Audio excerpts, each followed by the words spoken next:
नमस्कार दोस्तों, आप सभी का स्वागत है आपके अपने YouTube चैनल पे स्टडी गोल्स पे। तो आज के इस वीडियो में मैं हिंदी साहित्य और व्याकरण का इम्पोर्टेंट क्वेश्चन लेकर आ गए हैं। प्रैक्टिस सेट 14 करेंगे। आज से मैं कंटिन्यू करेंगे, जो कि बीच में छूट गया था, एग्जाम देने चले गए थे, इसी वजह से एग्जाम था, नहीं कर पाए। अब कंटिन्यू करेंगे। चलिए आपका स्टार्ट करते हैं। फर्स्ट नंबर क्वेश्चन से क्या है, जो कि हिंदी साहित्य और व्याकरण का क्वेश्चन करेंगे। 1 से लेकर 12 तक होगा। पहला नंबर क्वेश्चन है, जल का विशेषण क्या है। ऑप्शन है ए जलीय, जलीय, बी जटिल, सी जवाबी।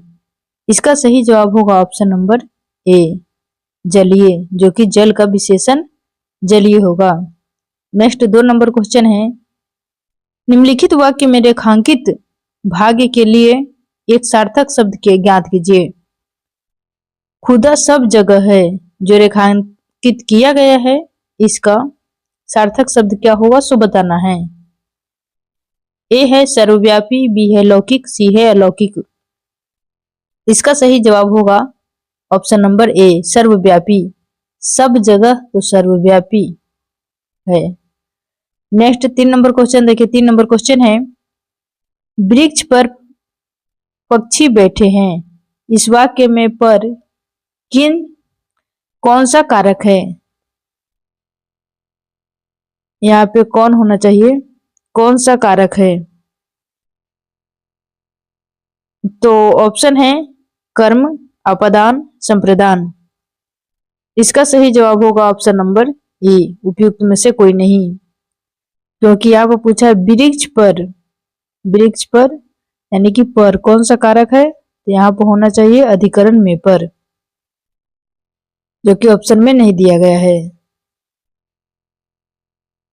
नेक्स्ट क्वेश्चन देखिए। 4 नंबर क्वेश्चन है, वृक्ष से पत्ते गिरते हैं। इस वाक्य में किस कारक का चिन्ह है। यहाँ पर से पूछा है, उसमें पूछा हुआ था पर। तो पहले जानिए कि कारक के कितने भेद है। तो कारक के 8 भेद है। कर्ता ने कर्म को करण से, संप्रदान को लिए, अपदान से, अधिकरण में पर, सॉरी संबंध काके की, अधिकरण में पर, संबोधन हेरेगे। टोटल 8 वो है। तो यहाँ पर पूछा गया है वृक्ष से पत्ते गिरते हैं। एक होता है करण से और एक होता है अपदान से। तो करण से इसका चिन्ह हो गया, इसका प्रसर्ग हो गया से और के द्वारा, दोनों करण का प्रसर्ग होता है। उसके बाद अपदान का हो गया से और कर्म का हो गया को, इसका प्रसर्ग हो गया को। यहाँ पे वृक्ष से पत्ते गिरते हैं, तो से तो यहाँ पर 2 जगह है, करण से और अपदान से। जहां पे अलगाव हो, जैसे वृक्ष से एक दूसरे से अलगाव होता है, वहां पे अपदान लगाना है अपदान से। और जहां पे एक दूसरे से संबंध हो, तो वहां पे करण लगाना है। जैसे वृक्ष से पत्ते गिरते हैं, तो वृक्ष से पत्ता अलगाव हो रहा है, तो ये क्या हो गया, तो ये अपदान से हो जाएगा। और स्कूल से विद्यार्थी भाग रहा है, तो यहाँ पर भी कौन सा होगा, तो यहाँ पर हो जाएगा अपदान से। उसके बाद देखिए नेक्स्ट 5 नंबर क्वेश्चन है, तो इसका सही जवाब होगा ऑप्शन नंबर सी अपदान से। 5 नंबर क्वेश्चन है, निम्नलिखित में से कौन सा ट वर्ग का नहीं है। तो कौन सा है, यहाँ पर सबसे पहले जो नहीं रहेगा वहां पे रेखांकित कर लीजिएगा, ताकि क्वेश्चन का आंसर गलत नहीं होगा। ऑप्शन है ठ, ढ और ड़। यहाँ पर ट वर्ग का पूछा है, ट वर्ग का नहीं है, तो ये सब ट वर्ग का है। इसी वजह से इसका सही जवाब होगा ऑप्शन नंबर ई उपयुक्त में से कोई नहीं। नेक्स्ट 6 नंबर क्वेश्चन है, संस्कृत, मराठी, नेपाली भाषाओं की लिपि क्या है। ऑप्शन है संस्कृत, देवनागरी, रोमन। इसका सही जवाब होगा ऑप्शन नंबर बी देवनागरी, जो कि देवनागरी है संस्कृत, मराठी और नेपाली भाषाओं की लिपि है। इन सभी भाषाओं और दक्षिण एशिया की 176 भाषाओं का विकास देवनागरी लिपि से हुआ है। नेक्स्ट देखिए 7 नंबर क्वेश्चन है, निम्नलिखित शब्दों में से कौन सा शब्द संज्ञा है? ऑप्शन है क्रोध, क्रोध, क्रोधी। इसका सही जवाब है ऑप्शन नंबर बी, क्रोध, जो कि संज्ञा शब्द है।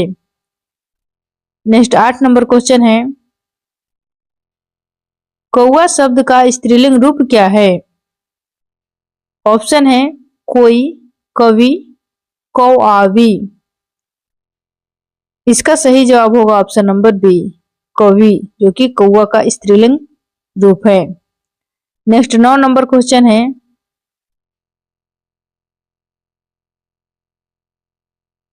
दिए गए वाक्य में रेखांकित खंड को प्रतिस्थापित करने के लिए सबसे उपयुक्त विकल्प का चयन करें। यदि इसे प्रतिस्थापित करने की आवश्यकता नहीं है तो विकल्प किसी बदलाव की आवश्यकता नहीं है का चयन करें। मैं गाने का कसरत कर रहा हूँ। ऑप्शन है अभ्यास, यहाँ पे जो रेखांकित किया गया है यहाँ पे क्या होना चाहिए, सो देखिए मैं गाने का कसरत कर रहा हूँ। ऑप्शन में देखिए यहाँ पे लिखा है अभ्यास कर रहा हूँ, किसी बदलाव की आवश्यकता नहीं है, समर्पण कर रहा हूँ। इसका सही जवाब होगा ऑप्शन नंबर ए, अभ्यास कर रहा हूँ। मैं गाने का अभ्यास कर रहा हूँ, जो कि सही होगा। नेक्स्ट 9 नंबर क्वेश्चन है, 9 नंबर हो गया। 10 नंबर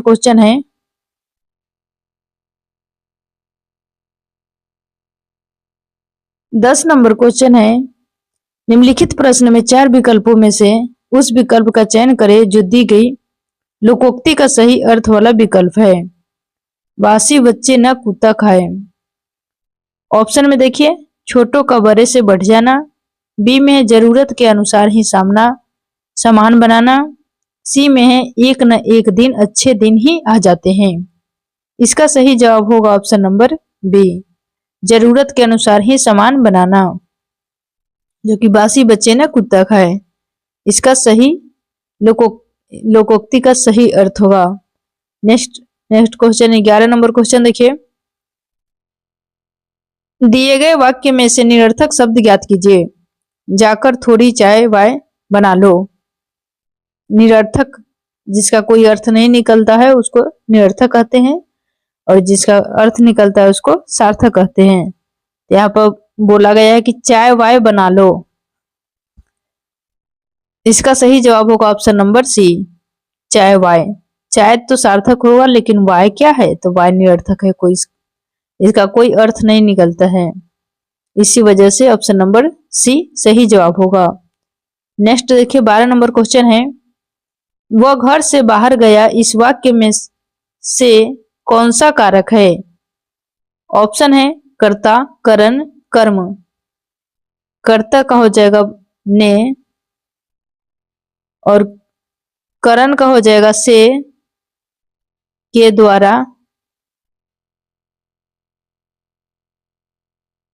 द्वारा, इसका प्रसर्ग हो जाएगा, और उसके बाद कर्म का हो जाएगा, कर्म का होगा को। तो यहाँ पे पूछा गया है से किसका है, वो घर से बाहर गया, तो से किसका है, तो इसका सही जवाब है ऑप्शन नंबर ई, उपयुक्त में से कोई नहीं, क्योंकि घर से बाहर गया तो यहाँ पर एक दूसरे से अलगाव हो रहा है, इसी वजह से यहाँ पर होना चाहिए अपदान कारक। नेक्स्ट देखिए 13 नंबर क्वेश्चन है, दिए गए वाक्यांश के लिए एक सार्थक शब्द दीजिए। कविता रचने वाली स्त्री को क्या कहते हैं? ऑप्शन है विदुषी, कवयित्री, कवियित्री। इसका सही जवाब होगा ऑप्शन नंबर बी, कवियित्री, जो कि कविता रचने वाली स्त्री को कहते हैं। नेक्स्ट 14 नंबर क्वेश्चन है, दिए गए शब्द के विलोम शब्द का चयन करें। स्वल्पायु, इसका विलोम क्या होगा? ऑप्शन है अवस्थ, दीर्घ, चिरायु। इसका सही जवाब होगा ऑप्शन नंबर बी, चिरायु, जो कि विलोम शब्द होगा, स्वल्पायु का विलोम चिरायु होगा। और दीर्घ, यहाँ पर दीर्घ होगा, दीर्घ का क्या होगा, तो दीर्घ का हो जाएगा विलोम लघु। दीर्घ का होता है बड़ा, लघु मतलब छोटा, तो दीर्घ का हो गया लघु। और नेक्स्ट देखिए, नेक्स्ट क्वेश्चन है 15 नंबर, हरिश्चंद्र में प्रयुक्त किस संधि का नाम सही है? संधि का नाम सही है तो किस संधि का है? ऑप्शन है स्वर संधि, व्यंजन संधि, विसर्ग संधि। इसका सही जवाब होगा ऑप्शन नंबर सी, विसर्ग संधि।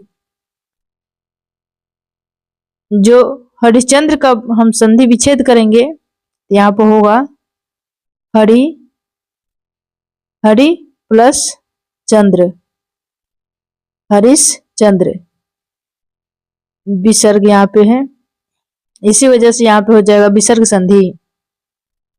नेक्स्ट देखिए 16 नंबर क्वेश्चन है, छाती पर मूंग दलने का अर्थ क्या है? ऑप्शन है कठिन काम करना, बात बात पर लड़ना, कर्जा वसूल करना। इसका सही जवाब होगा ऑप्शन नंबर ई, उपयुक्त में से कोई नहीं। नेक्स्ट 17 नंबर क्वेश्चन है, निम्नलिखित में विकारी शब्द कौन सा है? ऑप्शन है आज, यथा, परंतु। इसका सही जवाब होगा ऑप्शन नंबर ए, उपयुक्त में से कोई नहीं। नेक्स्ट देखिए, इसीलिए विकारी शब्द किसको कहते हैं? जिसका अर्थ में बदलाव आता है, उसको परिवर्तन होता है, उसको विकारी कहते हैं।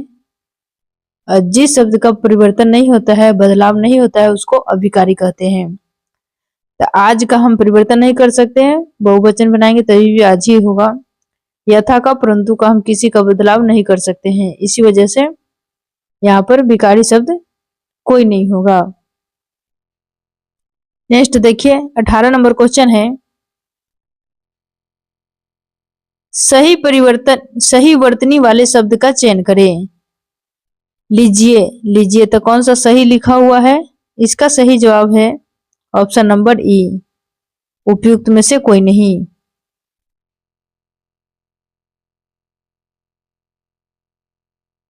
इसका सही जवाब होगा, इसका लिखाना चाहिए इसे लीजिए, जो कि सही जवाब होगा, इसे ऑप्शन में नहीं दिया गया है। नेक्स्ट 19 नंबर क्वेश्चन है, निम्नलिखित में से कौन सा व्यंजन संधि का उदाहरण है? तो कौन सा है? ऑप्शन देखिए,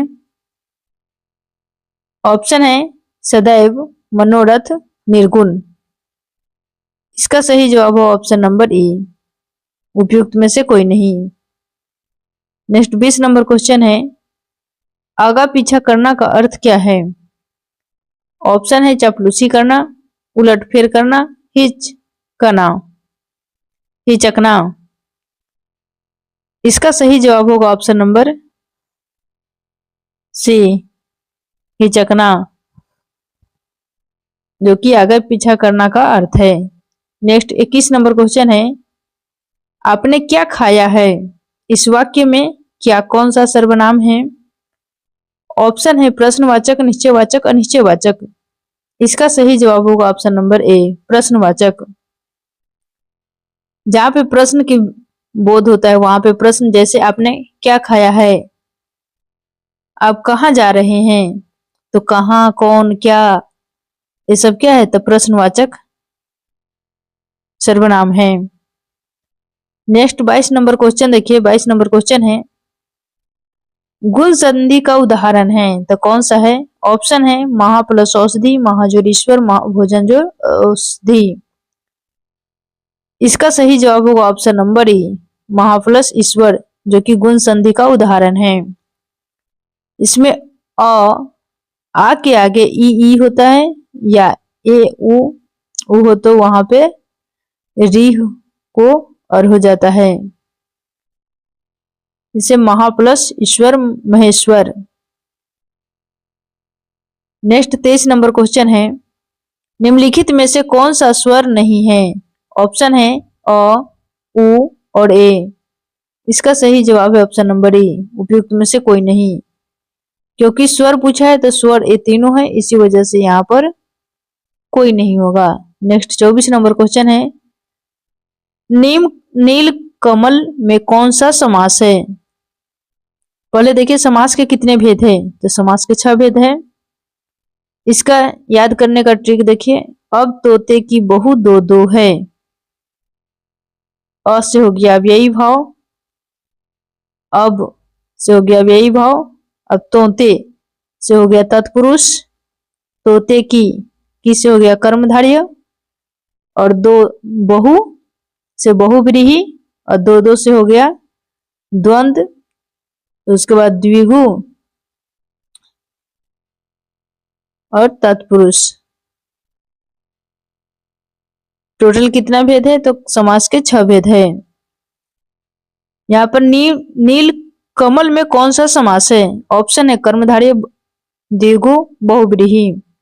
इसका सही जवाब होगा ऑप्शन नंबर ए, कर्मधारय।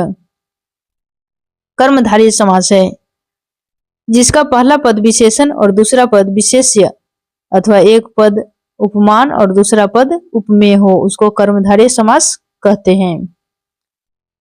नेक्स्ट देखिए 25 नंबर क्वेश्चन है, चना का तत्सम रूप क्या है? ऑप्शन है चनक, चना, चाणक। इसका सही जवाब है ऑप्शन नंबर ए, चनक, जो कि चना का तत्सम रूप है। तत्सम किसे तत्सम कहते हैं? संस्कृत को। और संस्कृत के शब्द को हिंदी में परिवर्तन करते हैं उसको तद्भव कहते हैं, और संस्कृत के शब्द को तत्सम कहते हैं। नेक्स्ट देखिए 26 नंबर क्वेश्चन है, निम्नलिखित शब्दों में से तत्सम शब्द को पहचानिए। यहां पर भी तत्सम पूछा गया है। ऑप्शन है कोयल, लाख, कुकुर, कुकुर। इसका सही जवाब होगा ऑप्शन नंबर बी, कुकुर, जो कि कुकुर किसको कहते हैं? कुकुर कहते हैं कुत्ता को। तो यहाँ पर ये हो जाएगा तत्सम शब्द। नेक्स्ट देखिए 27 नंबर क्वेश्चन है, धुंधला शब्द में प्रयुक्त प्रत्यय कौन सा है? ऑप्शन है धुन, बी में है धुंध और सी में है ला। इसका सही जवाब होगा ऑप्शन नंबर सी, ला, जो कि धुंधला में प्रयुक्त प्रत्यय है। प्रत्यय कहते किसको है? सो देखिए, जिस शब्दांश के अंत में लगने पर परिवर्तन होता है उसको प्रत्यय कहते हैं। जो अंत में लगता है वो परिवर्तन, वो प्रत्यय हो गया, और किसी शब्द के पहले लगता है उसको उपसर्ग कहते हैं। सफिक्स और प्रत्यय प्रीफिक्स कहते हैं।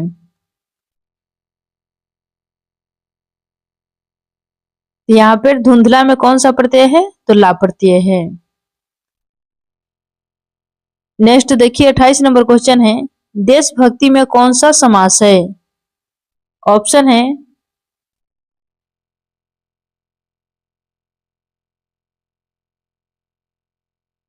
है तत्पुरुष, बहुव्रीहि, द्विगु। इसका सही जवाब है ऑप्शन नंबर ए, देशभक्ति में तत्पुरुष समास है। नेक्स्ट 29 नंबर क्वेश्चन है, दिए गए वाक्य में से गलत वर्तनी ज्ञात कीजिए। ऑप्शन इसके अंतर्गत भिन्न प्रकार के प्रांत आते हैं। ऑप्शन है प्रांत, अंतर्गत, प्रकार। तो गलत कौन सा लिखा हुआ है? इसका सही जवाब है ऑप्शन नंबर बी, अंतर्गत। नेक्स्ट देखिए 30 नंबर क्वेश्चन, सरला से फल खाया जाता है, यह वाक्य कर्तृवाच्य में होता है। ऑप्शन है सरला फल खाई, सरला ने फल खाई, सरला ने फल खाया। इसका सही जवाब होगा ऑप्शन नंबर कौन सा होगा? तो ऑप्शन नंबर ई, उपयुक्त में से कोई नहीं। यहां पर होना चाहिए ऑप्शन नंबर ई, उपयुक्त में से कोई नहीं। तो क्या होना चाहिए? सरला ने फल खाया जाता है, तो इसका हो जाएगा कर्तृवाच्य बनाएंगे तो होगा सरला फल खाती है, कर्तृवाच्य रूप होगा। नेक्स्ट देखिए 31 नंबर क्वेश्चन है, अर्पित ने मैच जीत लिया होगा, वाक्य में काल है, कौन सा काल है? ऑप्शन है आसन काल, आसन भूतकाल, अपूर्ण भूतकाल, सामान्य भूतकाल।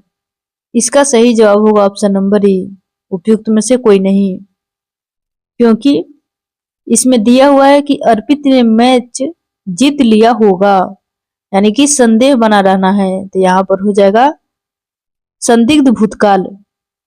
भूतकाल में कार्य पूरा हुआ या नहीं, इसका संदेह बना रहता है, इसी वजह से यहाँ पर संदिग्ध भूतकाल होगा। तो सही जवाब है, उपयुक्त में से कोई नहीं। नेक्स्ट देखिए 32 नंबर क्वेश्चन है, सेनाएं युद्ध क्षेत्र से आगे बढ़ी, इस वाक्य में संबंधवाचक शब्द बताइए। ऑप्शन है सेनाएं, बी में है युद्ध क्षेत्र, सी में है आगे। इसका सही जवाब है ऑप्शन नंबर सी, आगे। नेक्स्ट 33 नंबर क्वेश्चन है, निम्नलिखित में से किस वाक्य में अकर्मक क्रिया है? ऑप्शन है गेहूं पीस रहा है, मैं बालक को जगवाता हूं, मदन गोपाल को हंसा रहा है। इसका सही जवाब होगा ऑप्शन नंबर ए, गेहूं पीस रहा है। नेक्स्ट 34 नंबर क्वेश्चन है, सर्वनाम के कितने भेद है? ऑप्शन है 3, 4, 5। इसका सही जवाब है ऑप्शन नंबर ई, उपयुक्त में से कोई नहीं, क्योंकि सर्वनाम के कितने भेद होते हैं? तो सर्वनाम के 6 भेद होते हैं। कौन कौन से? पुरुषवाचक, निजवाचक, निश्चयवाचक, अनिश्चयवाचक, संबंधवाचक और प्रश्नवाचक। टोटल सर्वनाम के 6 भेद होते हैं। नेक्स्ट देखिए 35 नंबर क्वेश्चन है, दिए गए वाक्य में रेखांकित शब्द का तद्भव शब्द ज्ञात कीजिए। जो रेखांकित किया गया है इसका तद्भव शब्द ज्ञात करना है। 2.5 आखर प्रेम के मानव को बदल सकते हैं। आखर का तद्भव क्या होगा? ऑप्शन है अगर, सक्षम, अजगर। इसका सही जवाब होगा ऑप्शन नंबर ई, उपयुक्त में से कोई नहीं। नेक्स्ट 36 नंबर क्वेश्चन है, वस्तु स्थान भाव के विचार को नाम बताने वाले शब्द को क्या कहते हैं? ऑप्शन है संज्ञा, सर्वनाम, विशेषण। इसका सही जवाब होगा ऑप्शन नंबर ए, संज्ञा कहते हैं। किसी व्यक्ति, वस्तु, भाव, गुण, दोष एवं समूह के नाम को क्या कहते हैं? तो संज्ञा कहते हैं। अर्थ के आधार पर संज्ञा के 5 भेद होते हैं, जातिवाचक, व्यक्तिवाचक, भाववाचक, समूहवाचक और द्रव्यवाचक। टोटल 5 संज्ञा के भेद होते हैं। नेक्स्ट देखिए 37 नंबर क्वेश्चन है, निम्नलिखित वाक्य में रेखांकित भाग के लिए एक सार्थक शब्द ज्ञात कीजिए। ये कभी न निष्फल होने वाला काम है। जो रेखांकित किया गया है उसका सार्थक क्या होगा? ऑप्शन है अमोघ, निश्चित, सटीक। इसका सही जवाब होगा option number A, Amogh. Next question है 38 नंबर, जिस समास में दूसरा शब्द प्रधान रहता है उसे क्या कहते हैं? ऑप्शन है अव्ययी भाव, तत्पुरुष, द्वंद्व। इसका सही जवाब होगा ऑप्शन नंबर बी, तत्पुरुष। जिस समास में दूसरा पद प्रधान रहता है उसको तत्पुरुष समास कहते हैं, या जिस समास का बीच की विभक्ति लोप हो जाता है उसको तत्पुरुष समास कहते हैं। नेक्स्ट 39 नंबर क्वेश्चन है, चारपाई पर भाई साहब बैठे हैं, इस वाक्य में चारपाई शब्द किस कारक में है? ऑप्शन है करण, संबंध, संप्रदान। इसका सही जवाब होगा ऑप्शन नंबर ई, उपयुक्त में से कोई नहीं। चारपाई पर, चारपाई, तो कौन सा? उपयुक्त में से कोई नहीं है।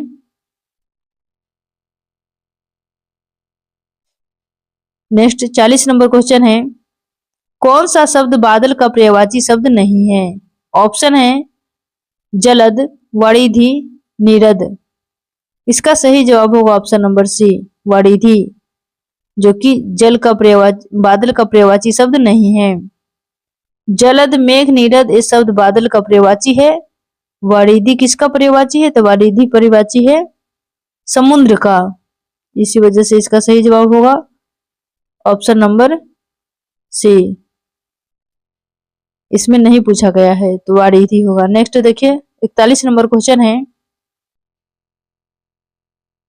हिंदी के विशिष्ट बोली ब्रज भाषा किस रूप में सबसे अधिक प्रसिद्ध है? तो किसमें है? ऑप्शन है ए राजभाषा, बी तकनीकी भाषा, सी काव्य भाषा। इसका सही जवाब है option number B, sorry C, काव्य भाषा। हिंदी की विशिष्ट बोली ब्रज भाषा काव्य भाषा के रूप में सबसे अधिक प्रसिद्ध है। ब्रज भाषा का विकास शौरसेनी अपभ्रंश के मध्यवर्ती रूप से हुआ है। ब्रज भाषा के कौन कौन से कवि हैं? तो ब्रज भाषा के कवि है सूरदास, नंददास, रहीम, रसखान, बिहारी, भारतेंदु हरिश्चंद्र। ये सब ब्रज भाषा के कवि है। नेक्स्ट 42 नंबर क्वेश्चन है, कनौजी हिंदी उपभाषा की एक बोली है। ऑप्शन है पूर्वी हिंदी, पश्चिमी हिंदी, राजस्थानी हिंदी। इसका सही जवाब है ऑप्शन नंबर बी, पश्चिमी हिंदी, जो कि पश्चिमी हिंदी की 5 बोलियां है, खड़ी बोली, ब्रजभाषा, बांगुरू, बुंदेली, कनौजी। तो इसका सही जवाब होगा ऑप्शन नंबर बी, पश्चिमी हिंदी। नेक्स्ट 43 नंबर क्वेश्चन है, हिंदी साहित्य को कितने कालखंडों में विभक्त किया गया है? ऑप्शन है 2, 4, 5। इसका सही जवाब है ऑप्शन नंबर बी, 4। हिंदी साहित्य को 4 कालखंडों में विभाजित किया गया है, आदिकाल, भक्तिकाल, रीतिकाल तथा आधुनिक काल। नेक्स्ट 44 नंबर क्वेश्चन है, जयद्रथ वध किसकी रचना है? ऑप्शन है जयशंकर प्रसाद, बी में है सूर्यकांत त्रिपाठी निराला, सी में मैथिली शरण गुप्त। इसका सही जवाब है option number C,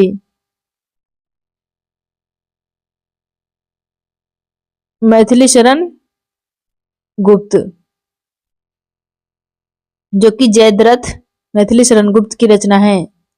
Maithili Sharan Gupt की प्रमुख रचना है शकीश, भारत भारती, यशोधरा, द्वापर, पंचवटी, शकुंतला। ये सब मैथिली शरण गुप्त की रचना है। नेक्स्ट 45 नंबर क्वेश्चन है, इनमें से कौन सा भक्तिकालीन कवि नहीं है?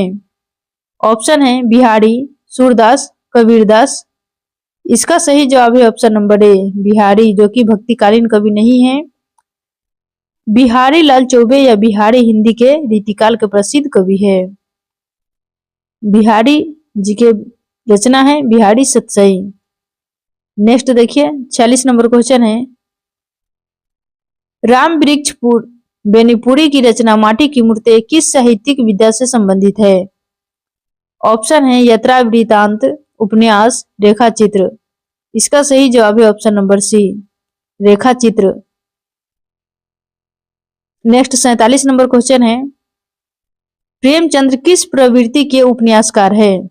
ऑप्शन है आदर्शवादी, यथार्थवादी, आदर्शोन्मुख, यथार्थवादी। इसका सही जवाब है ऑप्शन नंबर सी, आदर्शोन्मुख, यथार्थवादी। नेक्स्ट 48 नंबर क्वेश्चन देखिए, निम्नलिखित में भाषा की प्रमुख प्रकृति कौन सी है? ऑप्शन है सरलता से विलष्टता की ओर, बी में है जटिलता से सरलता की ओर, सी में है भाव से प्रचार विचारों की ओर। इसका सही जवाब है ऑप्शन नंबर बी, जटिल से सरलता की ओर। नेक्स्ट 49 नंबर क्वेश्चन है, भारत में आर्य भाषा का आरंभ कब हुआ? ऑप्शन है 1600 ईसा पूर्व के आसपास, बी में है 1500 ईसा पूर्व के आसपास, सी में 1400 ईसा पूर्व के आसपास। इसका सही जवाब है ऑप्शन नंबर बी, 1500 ईसा पूर्व के आसपास। नेक्स्ट 50 नंबर क्वेश्चन है, शंकर परसाई किस तरह की साहित्य रचना के लिए जाने जाते थे? ऑप्शन है आलोचना, समीक्षक, व्यंग्य। इसका सही जवाब होगा ऑप्शन नंबर सी, व्यंग्य।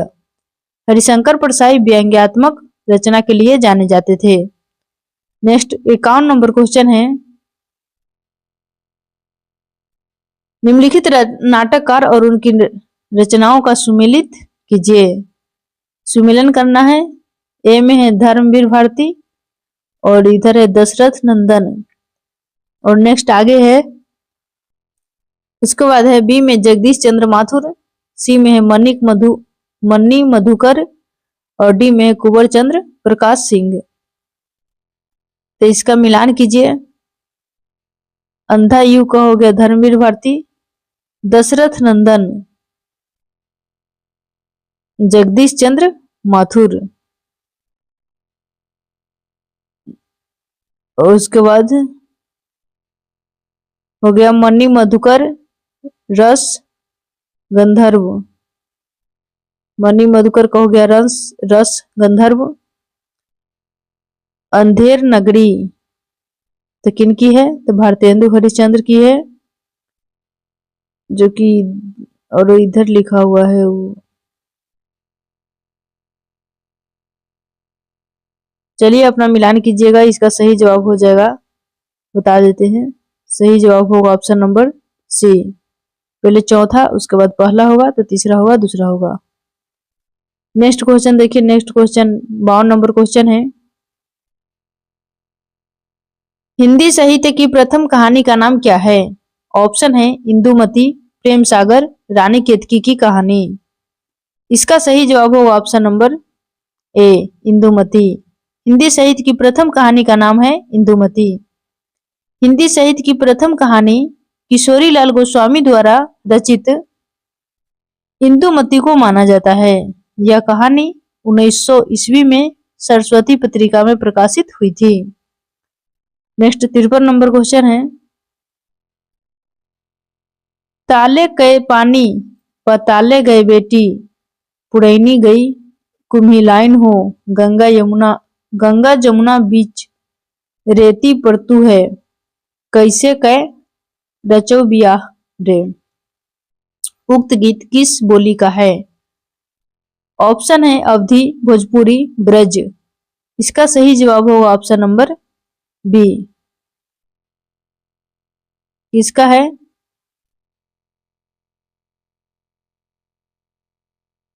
तो ब्रज का है। नेक्स्ट 54 नंबर क्वेश्चन है। ब्रज भाषा किस अपभ्रंश से विकसित है? ऑप्शन है सौरसेनी, मागधी, अर्धमागधी। इसका सही जवाब है ऑप्शन नंबर ए, सौरसेनी से विकसित है। नेक्स्ट देखिए 55 नंबर क्वेश्चन है। जी हाँ हुजूर मैं गीत बेचता हूँ, किस कविता की पंक्ति है? ऑप्शन है रोटी, उषा, गीत फरोश। इसका सही जवाब होगा ऑप्शन नंबर सी, गीत फरोश। जी हाँ हुजूर मैं गीत बेचता हूँ एक किसकी है? तो गीत फरोश कविता की पंक्ति है। कविता के रचनाकार कौन है? तो भवानी प्रसाद मिश्रा है। नेक्स्ट 56 नंबर क्वेश्चन है। 56 गद्यांश पद्यांश से क्वेश्चन है।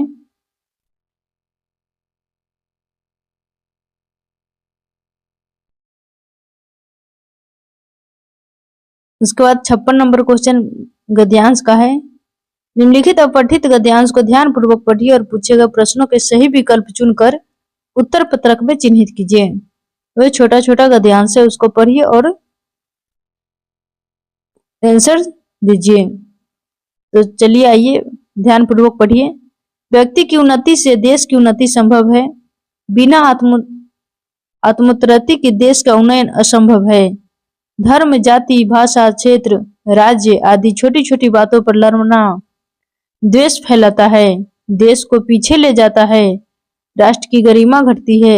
हमें सभी प्रकार के मतभेदों को भुलाकर आपस में भाईचारे का संबंध रखना चाहिए। देश की शक्ति और व्यवस्था को बनाए रखना हम सबका कर्तव्य है। देश की उन्नति तभी संभव है। यहाँ से क्वेश्चन कीजिए। क्वेश्चन है 56 नंबर, भाईचारे के संबंध के लिए आवश्यक है। क्या है? ऑप्शन है मतभेदों को भुलाना, बी में धर्म में आस्था, सी में देश की उन्नति। इसका सही जवाब होगा ऑप्शन नंबर हो जाएगा ए, मतभेदों को भुलाना। जो कि भाईचारे के लिए, संबंध के लिए सबसे ज्यादा आवश्यक है। नेक्स्ट क्वेश्चन है 57 नंबर, राष्ट्र की गरिमा कैसे घटती है? ऑप्शन है भाषा से, आत्मोन्नति से, आपसी लड़ाई और द्वेष से। इसका सही जवाब होगा ऑप्शन नंबर बी, आपसी लड़ाई और द्वेष से। नेक्स्ट 58 नंबर क्वेश्चन है, देश को पीछे पीछे क्या ले जाता है? ऑप्शन है धर्म और जाति, बी में है केवल अपनी उन्नति करना, और सी में छोटी छोटी बातों पर लड़ना। इसका सही जवाब होगा ऑप्शन नंबर सी, छोटी छोटी बातों पर लड़ना, यही देश को पीछे ले जाने का कार्य है। नेक्स्ट 59 नंबर क्वेश्चन है, राष्ट्र की उन्नति कैसे संभव है? ऑप्शन है राज्यों के विकास से, बी में देश की शक्ति और व्यवस्था को बनाए रखने से, सी में व्यक्ति की स्वतंत्रता से। इसका सही जवाब होगा ऑप्शन नंबर बी, देश की उन्नति और व्यवस्था को बनाए रखने से राष्ट्र की उन्नति संभव है। नेक्स्ट 60 नंबर क्वेश्चन है, देश की उन्नति किसकी उन्नति से संबंधित है? ऑप्शन है भाषा, व्यक्ति, धर्म। इसका सही जवाब होगा ऑप्शन नंबर बी, व्यक्ति। देश की उन्नति में व्यक्ति का उन्नति संभव है। नेक्स्ट गद्यांश 61 से 65 तक है। निम्नलिखित अपठित गद्यांश को ध्यानपूर्वक पढ़िए और दिए गए प्रश्नों के सही विकल्प चुनकर उत्तर पत्रक में चिन्हित कीजिए। श्रद्धा एक सामाजिक भाव है। इससे अपनी श्रद्धा के बदले में हम श्रद्धेय से अपने लिए कोई बात नहीं चाहते। श्रद्धा धारण करते हुए हम अपने को उस समाज में समझते हैं जिसके किसी अंश पर चाहे हम व्यष्टि रूप में उसके अंतर्गत न भी हो जानबूझकर उसने कोई शुभ प्रभाव डाला है। श्रद्धा स्वयं ऐसे कामों के प्रतिकार में होती है जिनका शुभ प्रभाव अकेले हम पर नहीं बल्कि सारे मनुष्य समाज पर पड़ सकता है। श्रद्धा एक ऐसी आनंद पूर्वक कृतज्ञता है जिसे हम केवल समाज के प्रतिनिधि के रूप में प्रकट करते हैं। सदाचार पर श्रद्धा और अत्याचार पर क्रोध या घृणा प्रकट करने के लिए समाज ने प्रत्येक व्यक्ति को प्रतिनिधित्व प्रदान कर रखा है। यह काम उसने इतना भारी समझा है कि उसका भार सारे मनुष्य में बांट दिया है। 2-4 माननीय लोगों के ही सिर पर नहीं छोड़ रखा है। जिस समाज में सदाचार पर श्रद्धा और अत्याचार पर क्रोध प्रकट करने के लिए जितने ही अधिक लोग तत्पर पाए जाएंगे उतना ही वह समाज जागृत हो समझा जाएगा। श्रद्धा की सामाजिक विशेषता इस बात से समझ लीजिए कि जिस पर श्रद्धा रखते हैं उस पर चाहते हैं कि लोग भी श्रद्धा रखें, और जिस पर हमारा प्रेम होता है उससे और 10-5 आदमी प्रेम रखे इसकी हमें परवाह क्या, इच्छा ही नहीं होती, क्योंकि हम प्रिय पर लोभवश एक प्रकार का अनन्य अधिकार चाहते हैं। श्रद्धालु अपने भाव से संसार को भी सम्मिलित करना चाहते हैं पर प्रेमी नहीं। यहाँ से क्वेश्चन है 61 नंबर से, उपयुक्त गद्य अवतरण का शीर्षक क्या हो सकता है? ऑप्शन है श्रद्धा और परोपकार, बी में श्रद्धा का स्वरूप, सी में है श्रद्धा और भक्ति। इसका सही जवाब होगा ऑप्शन नंबर बी, श्रद्धा का स्वरूप। नेक्स्ट 62 नंबर क्वेश्चन है, श्रद्धा और प्रेम में क्या अंतर है? ऑप्शन है श्रद्धा सामाजिक है और प्रेम व्यक्तिगत है। प्रेम में दुनियादारी का भाव होता है, और सी में है भ्रद्वा के मूल में व्यक्तिगत कारण होते हैं। इसका सही जवाब होगा ऑप्शन नंबर ए, श्रद्धा सामाजिक है और प्रेम व्यक्तिगत है। नेक्स्ट 63 नंबर क्वेश्चन है, श्रद्धा एक आनंदपूर्ण कृतज्ञता है क्योंकि ऑप्शन है इससे हमारा स्वार्थ सिद्ध होता है, बी में हम समाज के प्रतिनिधि के रूप में इसे प्रकट करते हैं, और सी में है इसे श्रद्धेय की भलाई होती है। इसका सही जवाब होगा ऑप्शन नंबर बी, हम समाज के प्रतिनिधि के रूप में इसे प्रकट करते हैं। नेक्स्ट 64 नंबर क्वेश्चन है, जागृत समाज का क्या लक्षण है? ऑप्शन है केवल सदाचार पर श्रद्धा करना, बी में है सदाचार पर श्रद्धा और अत्याचार पर क्रोध करना, और सी में केवल अत्याचार पर श्रद्धा करना। इसका सही जवाब होगा ऑप्शन नंबर बी, सदाचार पर श्रद्धा और अत्याचार पर क्रोध करना।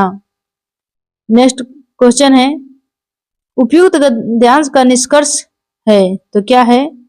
ऑप्शन है श्रद्धा एक व्यक्तिक भाव है, बी में श्रद्धा से श्रद्धाकर्ता का महत्व बढ़ता है, और सी में श्रद्धा एक सामाजिक भाव है, और डी में उपयुक्त में से एक से अधिक, और ई में उपयुक्त में से कोई नहीं। इसका सही जवाब होगा ऑप्शन नंबर सी, श्रद्धा एक सामाजिक भाव है। नेक्स्ट गद्यांश है, निम्नलिखित अपठित गद्यांश को ध्यान पूर्वक पढ़िए और दिए गए प्रश्नों के सही विकल्प चुनकर उत्तर पत्रक में चिन्हित कीजिए। विश्व में हर व्यक्ति सुख चाहता है, लेकिन इसकी प्राप्ति का मंत्र वह नहीं जानता। भौतिक सुखों को ही सच्चा सुख मानने की भूल वह करता चला आ रहा है। संसार में प्रत्येक संबंध के साथ संयोग वियोग जुड़ा हुआ है। दिन के साथ रात, सुख के साथ दुख, लाभ के साथ हानि, मान के साथ अपमान जुड़ा हुआ है। यदि कोई विषय ऐसा है जिसके साथ कुछ भी नहीं जुड़ा हुआ है तो वह है आनंद। यह अंतःकरण का विषय है, प्राश्रित नहीं है। संवेदनशील व्यक्ति ही आनंद की अनुभूति कर सकता है। सुखी होने के लिए दूसरों को सुखी देखकर सुख का अनुभव करना या दुखियों को देखकर करुणा से द्रवित होना आवश्यक है। संवेदना शून्य व्यक्ति कभी सुखी नहीं हो सकते। जो कर्म को व्यक्त कर्तव्य समझकर निष्ठापूर्वक करते हैं वे ही आनंद की अनुभूति कर सकते हैं। सच्चा सुख आसक्ति के त्याग में है, कर्म के त्याग में नहीं। कर्म से प्राप्त होने वाले फल की प्रति आसक्ति त्यागने पर ही व्यक्ति सुखी जीवन व्यतीत कर सकता है। यहाँ से क्वेश्चन आ गया, क्वेश्चन करते हैं। 66 नंबर क्वेश्चन है, सुखी जीवन का मंत्र क्या है? ऑप्शन है आसक्ति का त्याग, बी में है गृहस्थ जीवन का त्याग, सी में है आलस्य का त्याग। इसका सही जवाब होगा ऑप्शन नंबर ए, आसक्ति का त्याग। नेक्स्ट 67 नंबर क्वेश्चन है, मनुष्य किसे सच्चा सुख मानने की भूल करता रहता है? ऑप्शन है अपमान, भौतिक सुख, आलस्य। इसका सही जवाब होगा ऑप्शन नंबर बी, भौतिक सुख। मनुष्य भौतिक सुख मानने की भूल करता रहता है। नेक्स्ट 68 नंबर क्वेश्चन है, आनंद की अनुभूति के लिए क्या आवश्यक है? ऑप्शन है विद्वता, संवेदनशीलता, अपरिग्रहता। इसका सही जवाब होगा ऑप्शन नंबर बी, संवेदनशीलता। नेक्स्ट क्वेश्चन है 69 नंबर, जो भाव प्रसरित न होकर स्वयं के अंतःकरण से जुड़ा हुआ हो उसे क्या कहते हैं? ऑप्शन है अपमान, हास्य, विनोद, आनंद। इसका सही जवाब होगा ऑप्शन नंबर सी, आनंद। नेक्स्ट 70 नंबर क्वेश्चन है, संसार में प्रत्येक मनुष्य क्या चाहता है? ऑप्शन है यश की प्राप्ति, बी में सुख, सी अथाह संपत्ति। इसका सही जवाब होगा ऑप्शन नंबर बी, सुख। नेक्स्ट गद्यांश है 71 से 75 तक, उसके बाद एक और लास्ट गद्यांश करेंगे।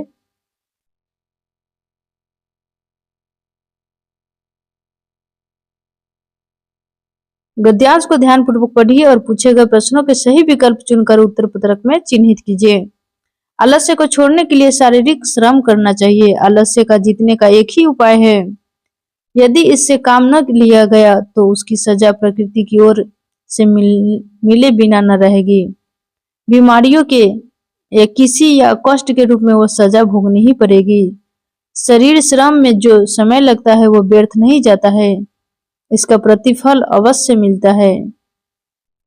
उत्तम आरोग्य प्राप्त होता है। शारीरिक रोग का जैसे मन पर असर होता है वैसे ही शारीरिक आरोग्य का भी होता है, यह अनुभव सिद्ध है। यहाँ से क्वेश्चन है, आलस्य के परिणाम स्वरूप सजा किस रूप में मिलती है? ऑप्शन है प्रकृति से दूर होना, बीमारी व कष्ट होना, मन का दुखी होना। इसका सही जवाब होगा ऑप्शन नंबर बी, बीमारी व कष्ट होना। नेक्स्ट क्वेश्चन देखिए, 72 नंबर क्वेश्चन है, रोग का प्रभाव किस पर पड़ता है?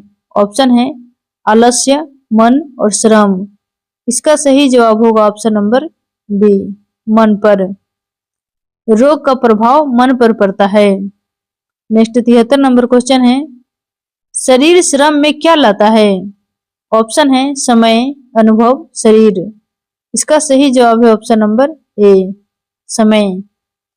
शरीर श्रम में क्या लाता है? तो समय लाता है। नेक्स्ट 74 नंबर क्वेश्चन है, आलस्य को जीतने का क्या उपाय है? ऑप्शन है व्यर्थ काम न करना, शारीरिक रूप से स्वस्थ होना, शारीरिक श्रम करना।